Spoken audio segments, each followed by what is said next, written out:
Hi friends, आप देख रहे हैं वाटर सपोर्ट चैनल। और आज मैं बताने वाला हूँ how to increase pressure of RO booster pump. मान लीजिए कि आपका आरओ सिस्टम है और आपका आरओ का जो बूस्टर पंप है वो ओल्ड हो चुका है। साल 2 साल 3 साल 4 साल 5 साल चलने के बाद बूस्टर पंप का जो प्रेशर है वो ऑलरेडी डाउन हो जाता है। तो वो कैसे बढ़ेगा? नंबर 1, प्रेशर कम देने का कारण। देखिए, आपका आरओ सिस्टम में सब कुछ लगा हुआ है। अगर बूस्टर पंप से पहले अगर सोलेनोइड वाल्व या सोलेनोइड वाल्व से पहले कार्बन फिल्टर या सेडमेन फिल्टर या उससे पहले का पाइपलाइन बल्कहेड वगैरह या प्री फिल्टर या उसका ट्यूबिंग या जो उसका डायवर्टर वॉल्व होता है उसके अंदर अगर कचरा फंसा हो, कहने का मतलब है पंप को किसी भी कारण से अगर कम पानी मिल रहा है, हो सकता है आपका वाटर सोर्स ही काफ़ी स्लो हो, तो पंप करता क्या है? बूस्टर पंप पानी को बूस्ट करता है। अगर वो स्लो आएगा, अगर उसको स्लो पानी मिलेगा तो वो स्लो ही बूस्ट करेगा। तो एक नॉर्मल जो प्रेशर होना चाहिए पंप के पास तक पहुंचना चाहिए, तभी बूस्टर पंप पानी को अच्छे से बूस्ट कर पाता है। तो नंबर 1 में यही है कि उससे पहले का सारा कुछ क्लियर होना चाहिए। तो यही आप देख लीजिए कि ये हो गया वाटर सोर्स।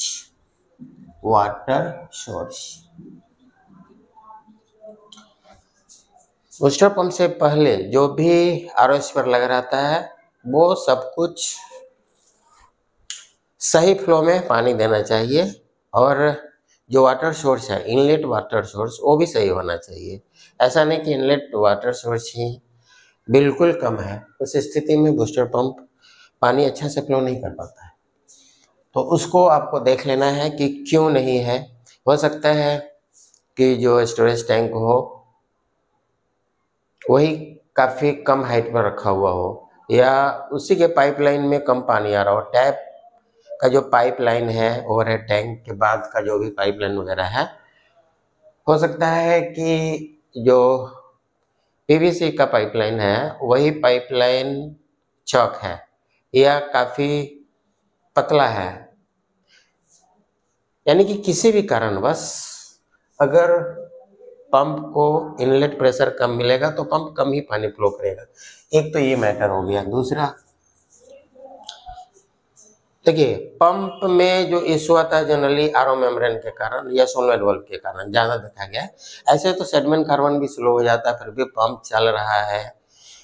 सोलेनोइड वाल्व भी सही है, सेडमेन कार्बन वगैरह स्लो हो गया, प्री फिल्टर स्लो हो गया, कुछ भी स्लो हो गया, तो उसके कारण देखा गया है ज़्यादा करके तो एस वी यानी कि सोलेनोइड वाल्व के कारण और आरओ मेम्ब्रेन के कारण। आरओ मेम्ब्रेन चल गया साल 2 साल, उसके बाद भी आप उसका यूज कर रहे हैं और उसका जो वाटर फ्लो है आरओ मेम्ब्रेन का वो घट करके हो गया 50% बिलो, फिर भी आप अगर यूज कर रहे हैं तो आरओ बूस्टर पंप के प्रेशर को भी वो खा जाएगा।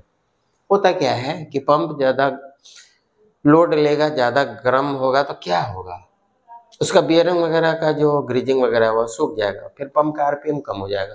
कम्यूटेटर के ऊपर पंप का जो कम्यूटेटर होता है जिस पर कार्बन ब्रश, मतलब कम्यूटेटर मूव कर रहा है, कार्बन ब्रश उस पर चिपका हुआ है, तो कार्बन ब्रश भी ज़्यादा घिंचता है। कम्यूटेटर अगर कार्बन के कारण अगर काफ़ी ये हो गया है, ब्लैक हो गया है, तो उसके कारण भी उसको भी सफाई करना है। कार्बन ब्रश भी आपका ऐसा होना चाहिए कि वो कम्यूटेटर को बिल्कुल चिपका करके रखे, ताकि अच्छे से आरपीएम उत्पन्न हो पाए। बेरिंग वगैरह बिल्कुल स्मूथ रन करना चाहिए। बेरिंग वगैरह स्मूथ रन नहीं करेगा तो फिर आपका ये प्रॉब्लम आएगा। देखिए, हेड के अंदर का बियरिंग, पंप का जो हेड होता है उसके हेड के अंदर का जो बियरिंग है ज़्यादा करके वो खराब होता है। पंप का हेड के अंदर में और भी है, जैसे कि हेड के अंदर में और क्या होता है, वॉल्व हाउसिंग। अगर वॉल्व हाउसिंग के बीच का ओरिंग या जो उसका 3 पिस्टन है साइड वाला और बीच का एक और पिस्टन, अगर उसमें होल हो या उस एरिया में कुछ कार्बन का ही कुछ फंस गया हो, या हो सकता है फिजिकल इम्प्योरिटी जैसे मड वगैरह ही फंसा हुआ हो, कोई हार्ड बालू जैसा सैंड पार्टिकल्स वगैरह, या मिट्टी का ही कोई हार्ड ऐसा मटेरियल, या पत्थर जैसा कुछ भी, या क्लोराइड चूना की मात्रा, जिसके कारण डायफ्राम हार्ड हो जाए, या उसके अंदर जो पिस्टन है, वॉल्व हाउसिंग के अंदर का जो पिस्टन है, अगर उसमें कचरा फंस जाए या कार्बन का ही दाना फंस जाए, उसके कारण भी आपका पंप स्लो हो सकता है। बीच का ओरिंग के कारण भी होता है, ओरिंग भी दबने से प्रेशर कम हो जाता है। ऐसे तो बहुत सारा बूस्टर पंप है, उसमें प्रेशर एडजस्टिंग दिया रहता है, उससे भी यदि एडजस्टिंग बिगड़ गया हो तो फिर यदि आप एडजस्ट करते हैं तो प्रेशर बढ़ जाता है। आपको डायफ्राम को भी साफ रखना है। डायफ्राम अगर साफ नहीं होगा तो फिर साफ का सेंस क्या है कि उसके ऊपर काफ़ी हार्ड मिनरल्स जम जाता है, जैसे चूना हो या फिजिकल इम्प्योरिटीज हो। डायफ्राम के हार्ड होने से भी इम्प्योरिटी जमने से वो हार्ड हो जाता है।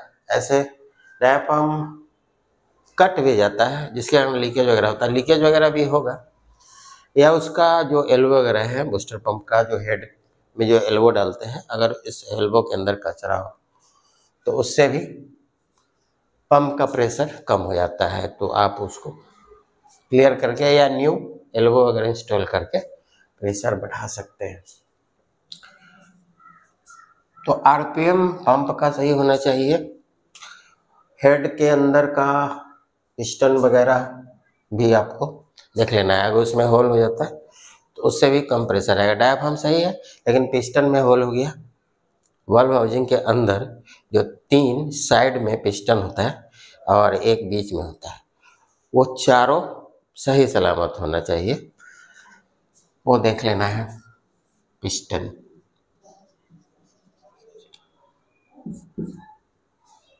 और ओरिंग, जिसके बारे में मैंने भी बताया, ओरिंग ये सारा हेड के अंदर में रहता है।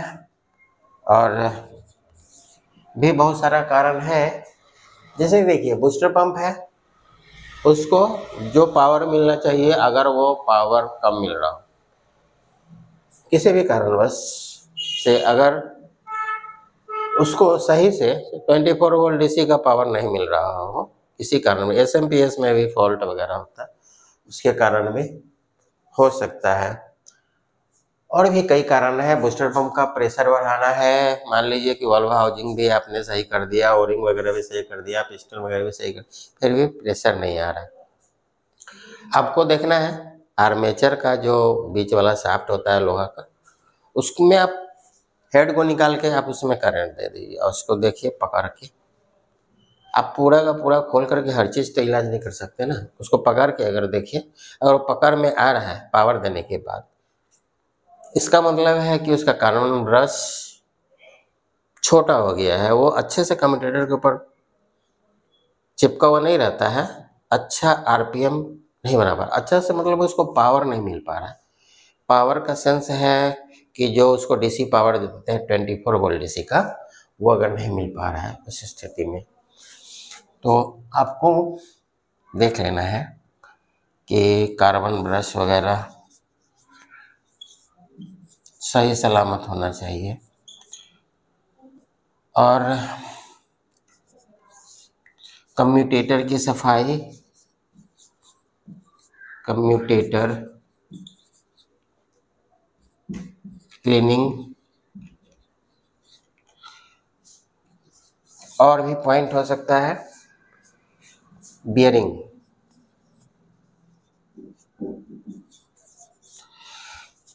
एक हेड में बियरिंग है और 2 जो उसका आर्मेचर वाला पार्ट्स है, एक जो है 608 नंबर का बियरिंग पेंदी के तरफ, जिधर से 2 वायर 24 वोल्ट डीसी का अंदर में जाता है, कार्बन ब्रश से अटैच रहता है, वो सही से स्प्रिंग के ऊपर जंप करना चाहिए। अगर जंप नहीं करे, अगर फंसेगा छोटा हो जाने के कारण या किसी भी कारण से, तो फिर पंप सही से चलेगा भी नहीं। देखिए,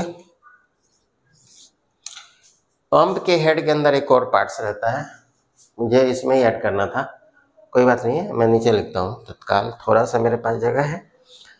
पंप के हेड के बीच में जो बियरिंग है, अब बियरिंग के बीच में जो एक बल्कहेड रहता है, उसको हम लोग आरओ पंप के लैंग्वेज में बहुत अच्छा, उसका क्या नाम है, बल्कहेड नहीं बोलते हैं उसको, टेफ्लॉन गैस्केट बोलते हैं। तो वो टेफ्लॉन गैस्केट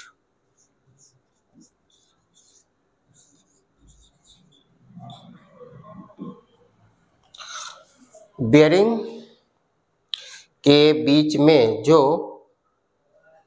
क्या बोलते हैं इसको, डायाफ्राम, डायाफ्राम को